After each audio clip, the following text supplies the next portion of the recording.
Hi everyone, welcome back to Earl Grey Books. I'm Ellie and I'm here today to do a non-fiction haul. I haven't done one of these since March, so this is everything from the end of March to the end of July.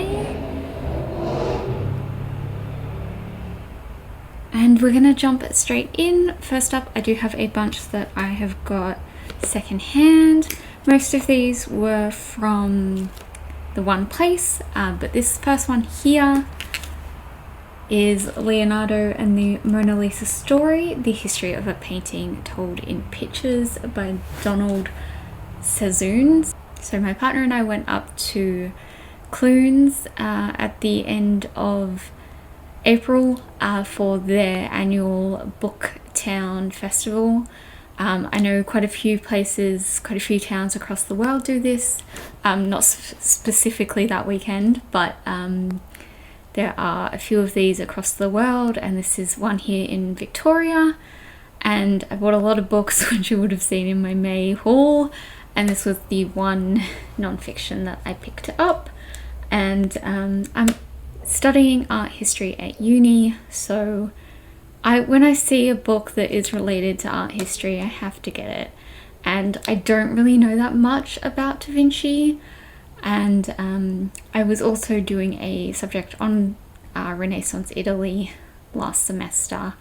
I didn't get the chance to read this then, but yeah, I'll hopefully be reading it in the next few weeks, months, I don't know, but I am excited. Next, here we have Naming the World and other exercises for the creative writer, which is edited by Brett Anthony Johnston. This is just a book that goes through a couple of different aspects of writing, so characters, dialogue, plot, revising, editing, all that kind of stuff. I've always been writing things ever since I was a kid. My dream was to always be an author, and I had a little break there for a while where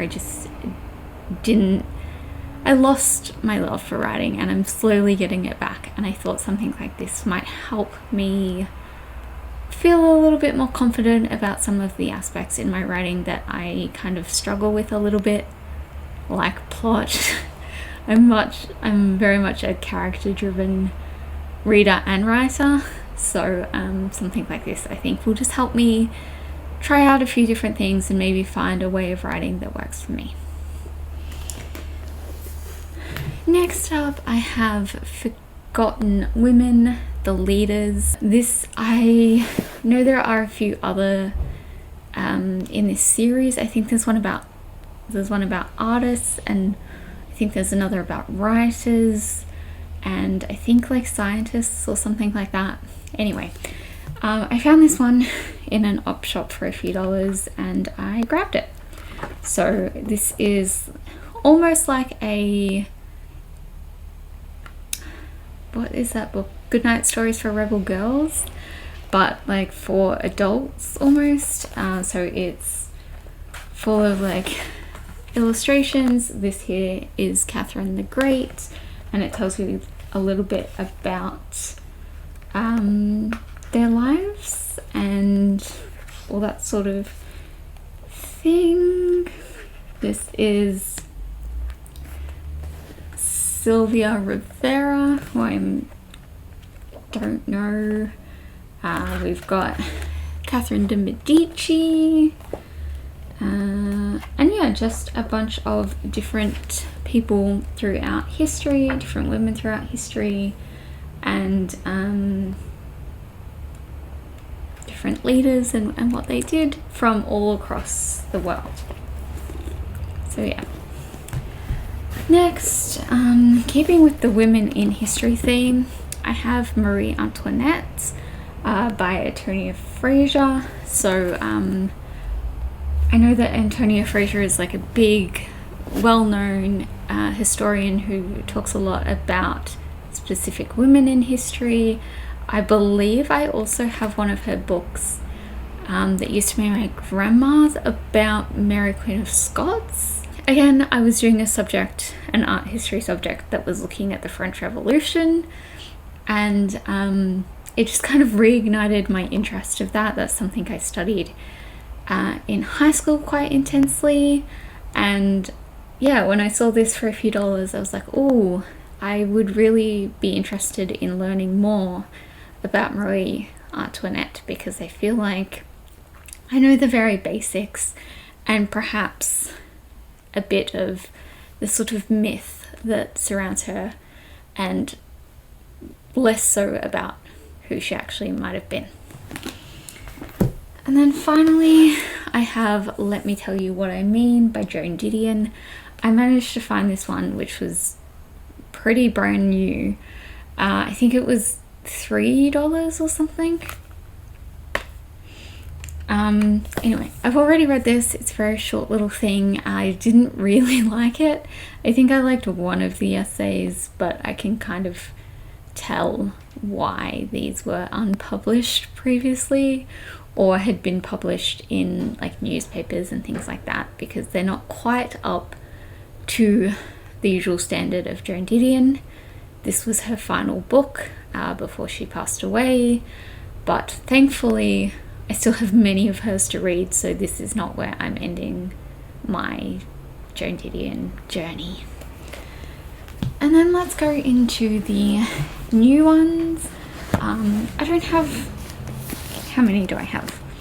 5? But they're quite large. Starting up, let's go with Just Kids by Patti Smith. They're dropping. I have already started this one. I started it in June. I did read 136 pages of it. It is very intense. I don't know if that's the word I would use, but there's lots of... It's kind of unsettling, and yeah, there's lots of tension at the moment because I don't know anything about Robert Mapplethorpe, who this is about, and so I don't really know what to expect from the point that we're currently at, and I don't want to like say what happened because I don't want to ruin it for anyone who might be interested in this. I'm a huge fan of Patti Smith. This, I think, is my 5th or 6th book of hers, and it is the last one that I currently have, and so I feel like, yeah, I'm partly taking my time because of that, but also because it is a lot, and it's also a very heavy book. This is the illustrated edition, so it comes with lots of pictures and things that Patti Smith took, or some drawings and all sorts of things like that, but it does make it kind of like physically hard to read as well. And I'm also really excited because I managed to get this one on sale, and I think it was about $18, which isn't super cheap, but is pretty cheap for this edition. And then we go into a history section. I don't know, I've been really into reading history things lately with non-fiction. I have The Beauty and the Terror, which is by Catherine Fletcher. I've also started this one. This is about the Renaissance, specifically in Italy, and like I said, I was doing that subject, so I was reading this during that alongside the set readings. I was really enjoying it, and then I put it down when it sort of came to getting to the assignments and things like that. I just haven't picked it back up, so I definitely need to do that and finish this one off. Thrown it back a little bit. This is Medieval Bodies, Life, Death and Art in the Middle Ages by Jack Hartnell. Honestly, it was the cover that grabbed me for this one. I don't think you can see how detailed it is, but it's really interesting. And yes, I was kind of interested in this. Also a little bit nervous because I'm not sure how I'm going to go with the discussion of medical things, but also it kind of sounds like it might be interesting and maybe a little fun. I'm not sure if it has a little bit of a not so much humorous, but yeah, I don't know how, like, if it's going to be completely serious or whether there'll be a little bit of fun in there as well. And yes, I'm interested. Okay, next I have Embroidering Her Truth, which is Mary Queen of Scots and the Language of Power by Claire Hunter. So this is, honestly, I don't really know. I think it's kind of talking about fashion history alongside women's history generally, and specifically about Mary Queen of Scots. So it sounds really interesting. I've seen quite a few books about this kind of topic lately, about like embroidery and fashion and how that impacted women in the past and the very distant past. So yeah, that sort of sounds really interesting to me. I thought I would give it a go with this one and see if I like it. Maybe it's a topic that I'll be really interested in, and I will pick up some of those other ones that I've seen. And finally, this one I was so excited for. So I was out doing my usual book shopping one weekend with my partner, and we came across 12 Caesars by Mary Beard. And SPQR is honestly one of my favorite non-fiction books and one of my favorite books of all time. I was so impressed by it that I went out and bought like 3 of Mary Beard's other ones, and I didn't even know this one was coming out, and then I saw it and I was so excited. However, it was like $50, 50 or 60 depending on the different bookstores. I didn't want to pay that, so I got my best friend to order it for me so I could get a little discount, and now I finally have it and I'm so excited. It is kind of small. I wasn't really expecting that, and I honestly don't even really remember what this is about, other than the fact that it's about the 12 Caesars.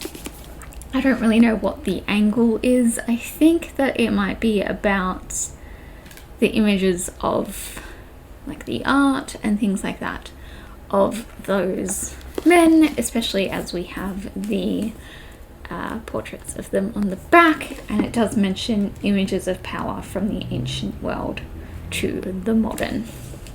So I think that that will be really interesting, and I trust Mary Beard to tell it in a way that is interesting and engaging. Hi, I'm just jumping in super quick here to let you know about a book that I have bought since filming this video. Usually I wouldn't do this, but I don't really do non-fiction hauls often enough, and I've already started reading this one, and I will just forget it if I don't haul it. So I bought 400 Souls, A Community History of African America from 1619 to 2019, which is edited by Ibram X. Kendi and Keisha N. Blaine. So I bought this one the other day. I have started reading it. I've only read the introduction so far, but I'm hoping that I will, or I'm planning to get to it in the next few days. Hopefully I will be able to talk about it in my vlog that'll be up in a couple of days after this video, and I will be able to talk about it more then, but I just wanted to sneak it in here really quickly, and that's all I have to say. So back to the other past Ellie. So that is it for today's haul. I don't really have anything else to add here, so that's the end of today's video, and I will see you all next time. I hope you're doing super well. Thanks for watching. Bye.